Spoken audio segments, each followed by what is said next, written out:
فرمایا اس کا کھانا حرام کا ہے، اس کا پینا حرام کا ہے، اس کے وجود پہ کپڑا حرام کا ہے، تو بتاؤ اللہ اس کی دعا کو کیسے قبول کرے؟ اگر کوئی بندہ 10 درہم کا کپڑا پہنتا ہے، 9 حلال کے تھے، 1 حرام کا تھا، فرمایا وہ کپڑا پہن کے جتنی نمازیں پڑھے گا اللہ ایک بھی نماز اس کی قبول نہیں فرمائے گا۔ عبادت میں کہ چاشنی ہے، یہ چاشنی لفظوں میں بیان نہیں کی جا سکتی، یہ محسوس کی جا سکتی۔ تو آپ نے لوگوں سے پوچھا کہ بکری کی عمر کتنی ہوتی ہے، بتایا گیا تقریباً کو 7 سال تک۔ 7 سال تک بکری کھانا ہی چھوڑ دی۔ فرمایا اگرچہ میں کہیں سے بکری لوں گا تو میں پیسے دے کے لوں گا، لیکن فرمایا کیا خبر میں جس بکری کو پیسے دے کر بھی خریدوں وہ چوری کی ہو۔ آپ اگر اپنے ماں باپ کو راضی نہیں کرتے، آپ اگر اپنے ماں باپ کو تکلیف پہنچاتے ہیں، اللہ آپ کو اپنی اولاد کے عذاب میں گرفتار کر دے گا۔ دنیا کی زندگی گزر جائے گی، لیکن ایک دن مرنا بھی ہے، موت کی آغوش میں جانا بھی ہے، رب کو جواب دینا بھی ہے۔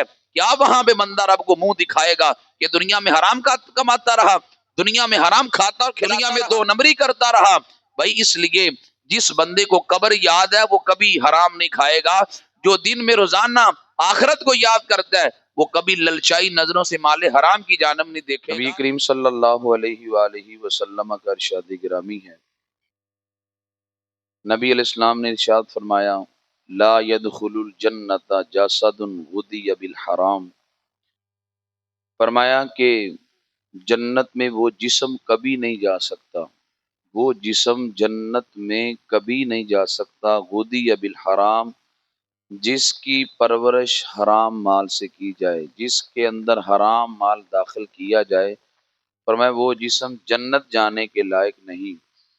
دوسری حدیث پاک میں میرے آقا صلی اللہ علیہ وسلم گزر رہے تھے تو ایک بندہ غلاف کعبہ کو پکڑ کے اللہ کی بارگاہ میں التجائیں کر رہا تھا، غلاف کعبہ کو پکڑ کے اللہ کی بارگاہ میں دعائیں کر رہا تھا، اور رو رو کے اللہ کی بارگاہ میں دعا مانگ رہا تھا۔ تو نبی پاک صلی اللہ علیہ وسلم نے متوجہ کیا صحابہ کو، یہ دیکھو کہ کتنا رو کے اللہ کی بارگاہ میں دعا کر رہا ہے۔ فرمایا اس کا کھانا حرام کا ہے، اس کا پینا حرام کا ہے، اس کے وجود پہ کپڑا حرام کا ہے، تو بتاؤ اللہ اس کی دعا کو کیسے قبول کرے؟ تو پتا چلا اگر کوئی حرام مال کھا کے پہن کے کعبے کے غلاف کو پکڑ کے بھی دعا کرے تو اللہ اس کی بھی دعا قبول نہیں کرتا۔ تو دعا کی عدم قبولیت کی ایک وجہ حرام مال کا کھانا بھی ہے، کہ جب بندہ حرام کھاتا ہے تو پھر وہ جو دعائیں اللہ کی بارگاہ میں قبول ہونی ہوتی ہیں وہ دعائیں بھی قبول نہیں ہوتی۔ اس لیے میرے آقا صلی اللہ علیہ وسلم نے ارشاد فرمایا اگر کوئی بندہ 10 درہم کا کپڑا پہنتا ہے، 9 حلال کے تھے، 1 حرام کا تھا، فرمایا وہ کپڑا پہن کے جتنی نمازیں پڑھے گا اللہ ایک بھی نماز اس کی قبول نہیں فرمائے گا۔ اب حالانکہ 9 درہم حلال کے تھے، 1 درہم اس کا حرام کا شامل کیا، وہ کپڑا اس نے پہن کر جتنی نمازیں پڑھی 1 نماز بھی اللہ اس کی قبول نہیں کرے گا۔ اس لیے ہمارے بزرگان دین کا تقوی جس عظیم جگہ پہ تھا وہ اپنی مثال آپ تھے۔ حضرت ابراہیم بن ادم رحمۃ اللہ تعالی علیہ بیت المقدس میں عبادت کر رہے تھے، تو آپ کہتے ہیں مجھے عبادت میں لذت نہیں آ رہی تھی۔ عبادت میں ایک چین ہے، عبادت میں ایک سکون ہے، عبادت میں ایک چاشنی ہے، یہ چاشنی لفظوں میں بیان نہیں کی جا سکتی، یہ محسوس کی جا سکتی ہے۔ ابراہیم بن ادم کہتا ہے میں عبادت کرتا ہوں، مجھے عبادت میں جو چاشنی ملنی تھی وہ نہیں مل رہی، کئی دن بیت گئے، میں نے بڑی دعائیں کی اللہ کی بارگاہ میں، یا اللہ کیا مجھ سے غلطی ہوگی کہ عبادت کی لذت مجھ سے چھین لی گئی؟ ابراہیم بن ادم کہتے ہیں اچانک میں کیا دیکھتا ہوں کہ وہ 40 کے قریب بڑے بڑے اولیاء بیت المقدس میں داخل ہوتے ہیں، اور میں ایک کونے میں بیٹھ کے اللہ کی عبادت کر رہا ہوں۔ وہ آپس میں آ کے ایک دوسرے سے باتیں کرنے لگے، اور ایک دوسرے سے کہنے لگا کہ یار یہاں کوئی ابراہیم بن ادم بندہ ہے۔ کہتے ہیں جب انہوں نے میرا نام لیا تو ابراہیم بن ادم کہتے ہیں میں نے کان لگا لیے۔ وہ دوسرا کہنے لگا ہاں جی ان کو کیا ہوا؟ وہ کہنے لگے کہ ہوا یہ ہے کہ کئی دنوں سے وہ عبادت کرتا ہے لیکن اس کو عبادت میں لذت نہیں آ رہی۔ ابراہیم بن ادم کہتے ہیں جب میں نے یہ لفظ ان کی زبان سے سنے تو میں حیران رہ گیا کہ عبادت میں لذت مجھے نہیں آ رہی لیکن ان کو کیسے خبر؟ ابراہیم بن ادم کہتے ہیں میں نے کان لگائے ہوئے تھے۔ دوسرا کہنے لگا کیوں ان کو لذت نہیں آ رہی، غلطی انہوں نے کیا کی ہے؟ وہ پہلا ولی کہنے لگا غلطی یہ کی ہے کہ ایک دن یہ جا رہے تھے، کسی ریڑے والے کی ریڑی سے بغیر اجازت کو چیز کھا لی ہے، اس دن سے عبادت کی لذت چھین لی گئی۔ حضرت ابراہیم بن ادم کہتے ہیں جب میں نے یاد کیا ہاں ایسا تو مجھ سے ہوا ہے، فرماتے پھر میں نے جا کے اس سے معذرت کی کہ جس کی ریڑھی سے میں نے بغیر اجازت کو چیز کھائی تھی. اب دیکھیں ہمارے اندر تو نورانیت ہے ہی نہیں، اگر ہو تو نکلتی نظر بھی آئے، ہمارے سینہ تو ہیں ہی خالی. اب دیکھیں ان کا تقوی کتنے عظیم مرتبے پہ فائز تھا کہ صرف بغیر اجازت ریڑھی سے کوئی چیز کھائی ہے تو دیکھیں وہ روحانیت، وہ عبادت کی لذت، وہ چاشنی وہ نکل گئی. کوفہ کے اندر ایک بکری چوری ہو گئی. میرے امام اعظم ابو حنیفہ رضی اللہ تعالی عنہ تک یہ بات پہنچی کہ فلانے کی بکری چوری ہو گئی ہے. تو آپ نے لوگوں سے پوچھا کہ بکری کی عمر کتنی ہوتی ہے؟ بتایا گیا تقریباً کو 7 سال تک. آپ نے 7 سال تک بکری کھانا ہی چھوڑ دی.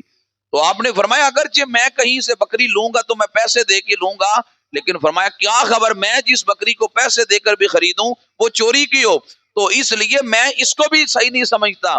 امام اعظم ابو حنیفہ رضی اللہ تعالیٰ ان 7 سالوں کے دوران ایک بندے کو دیکھا کہ اس بندے نے بکری کا گوشت کھایا اور اس کی ہڈیاں اس نے نہر میں پھینک دی. آپ نے دیکھا کہ اس نہر میں بڑی کثرت سے مچھلیاں ہیں. آپ نے مچھلی کھانا بھی چھوڑ دی، کہیں وہ چوری شدہ بکری کا اثر مچھلی کی صورت میں میرے پیٹ میں نہ پہنچ جائے. وہ کتنے باکمال لوگ تھے. حرام تو حرام رہا، وہ شیبے والے لقمے سے بھی بچتے تھے کہ جس میں شک پڑ گیا. آج ہماری اولادوں کی نافرمانی کی بڑی وجہ یہ ہے کہ آج ہم نے اپنی اولادوں کو حلال نہیں کھلایا. یاد رکھنا، ادھر دیکھیے گا، جاگیے گا. حرام اولاد کو کھلایا ہو یا اپنے ماں باپ کو راضی نہ کیا ہو، پھر بھی اولاد کی مصیبت میں اللہ بندے کو مبتلا کر دیتا ہے. میں جملے دوبارہ عرض کر رہا ہوں، آپ اگر اپنے ماں باپ کو راضی نہیں کرتے، آپ اگر اپنے ماں باپ کو تکلیف پہنچاتے ہیں، اللہ آپ کو اپنی اولاد کے عذاب میں گرفتار کر دے گا. آپ حیران ہو گئے، یا اللہ نمازیں بھی پڑھتا ہوں، یا اللہ میں تو استغفار بھی کرتا ہوں، یا اللہ میں تو توبہ بھی کرتا ہوں، مجھے اولاد کی مصیبت میں کیوں اتنی بڑی مبتلا کر دیا گیا؟ وجہ یہ ہوتی ہے کہیں دیکھے ماں راضی ہے، دیکھے باپ راضی ہے. ایک راضی ہونا اوپر سے، ایک راضی ہونا اندر سے. اندر سے اگر ماں باپ کو راضی کرے. اب میں اس پہ ایک مثال عرض کر دیتا ہوں جو میں نے آنکھوں سے دیکھی ہے. ملتان کا ایک بندہ تھا، تو میں نے اپنے کانوں سے سنا، وہ کھڑا 200-300 بندے میں بیان کر رہا ہے. اس نے کہا کہ اللہ تعالیٰ نے مجھے توبہ کی توفیق دی، لیکن توبہ سے قبل میں اپنی ماں اور باپ کی سخت نافرمانی کرتا تھا. اور کہتا ہے انہوں نے جو کہنا تھا نا، میں نے ارادہ کر لینا تھا یہ نہیں کرنا جو یہ کہہ رہے ہیں، باقی سب کچھ کر لوں گا. کہتے ہیں میں نے زندگی میں کبھی ماں باپ کی بات نہیں مانی، میں ان کو تنگ ہی کرتا تھا. کہتے ہیں جب میرا نکاح ہوا، اللہ نے مجھے پہلا بیٹا دیا تو بیٹے کی پیشاب کی جگہ ہی نہیں تھی، بڑے پیشاب کی جگہ ہی بیٹے کی نہیں تھی. میں حیران ہو گیا، مالک یہ ماجرا کیا ہے؟ کہتے ہیں میں بڑے ڈاکٹروں کے پاس گیا، میں نے بڑا کچھ کیا، لیکن ظاہر ہے وہ قدرتن ہوتی ہے. البتہ میں بڑا روتا رہا. کہتے ہیں کہ حضرت سرکار میاں صاحب مبارک زیدہ شرف ہو کہتے ہیں ملتان میں آئے تو مجھے کسی نے کہا یار یہاں ایک محفل ہے، بہت بڑے ولی لاہور سے آ رہے ہیں، تو تم جاؤ ان سے دعا کرواؤ، اللہ خیر کرے گا، دعا فقینا رحم اللہ. وہ کہنے لگا میں اللہ کا بندہ سمجھ کے گیا، تو میں جا کر حضرت کو ملا تو میں نے کہا پریشان بڑا ہوں اولاد کی تکلیف سے، دعا کرے اللہ مجھے تکلیف سے نجات دے دے.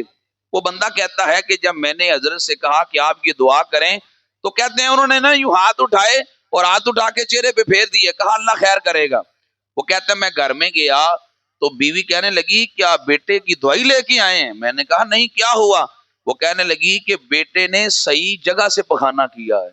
وہ کہنے لگا جب میں نے یہ منظر دیکھا تو میں نے کہا یار لوگ کرامتیں ڈھونڈتے ہیں، یہ کرامت تو میرے گھر میں بھی ہو گئی کہ بیٹے کی پخانے کی جگہ.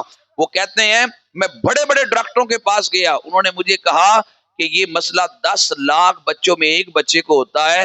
تو کہتے ہیں میرے ذہن میں آ گیا کہ میں اپنے ماں باپ کی نافرمانی کرتا تھا، اللہ نے میری اولاد کی صورت میں مجھے اس عذاب میں گرفتار کر دیا، اولاد کی صورت میں مجھے دنیا پہ بھی عذاب دیا. اس لیے یہ عبرت ہے ہمارے لیے، سبق ہے ہمارے لیے کہ انسان جس وقت ناجائز اپنے والدین کے ساتھ کرتا ہے وہ اس کے سامنے بھی آ جاتا ہے. تو میں عرض کر رہا تھا زندگی کے اندر حرام سے خود بھی بچیں، اپنی اولادوں کو بھی بچائیں. میرے آقا صلی اللہ علیہ وسلم نے فرمایا کہ جس وجود کی پرورش حرام مال سے کی جائے جنت اس کے لائق نہیں ہے. اس لیے بزرگان دین کہتے ہیں چٹنی سے کھا لیں، نہ آپ گوشت کھائیں، چٹنی سے کھا لیں، لیکن کبھی حرام کی جانب نہ دیکھیں. جب بندہ ارادہ کر لیتا ہے یا اللہ میں نے حرام نہیں کھانا، یا اللہ میں نے 2 نمبری نہیں کرنی، تو اللہ تعالیٰ رزق حلال کے لیے بڑے اسباب اس کے لیے پیدا کر دیتا ہے.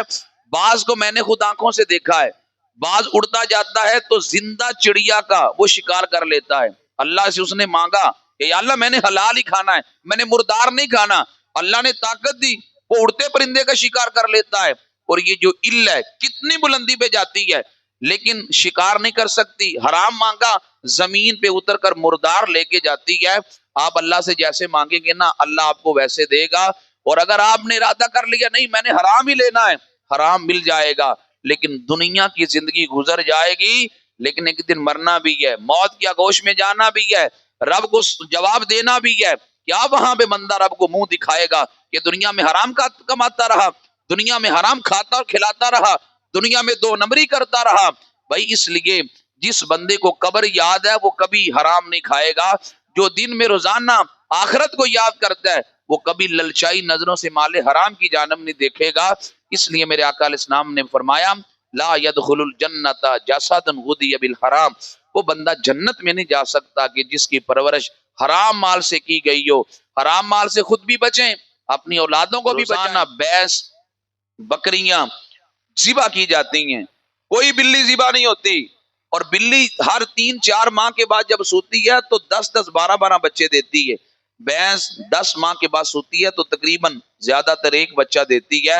اب دیکھیں گائیں اور بھینس بکرے ذبح بھی ہوتے ہیں، کھائے بھی جاتے ہیں، اور ان کی پیداوار بھی کم ہے، لیکن جب بقرہ عید آتی ہے تو منڈیوں کی منڈیاں بھری نظر آتی ہیں۔ اللہ یہی تو بتانا چاہتا ہے کہ حرام میں برکت نہیں ہے، حلال کے اندر میں نے برکت کو رکھا ہے۔ آج حلال کھائیں گے تو انشاءاللہ اللہ اس میں برکت ڈال دے گا۔ اللہ تعالی ہم سب کو لقمہ حرام سے بچ کر زندگی گزارنے کی توفیق عطا فرمائے۔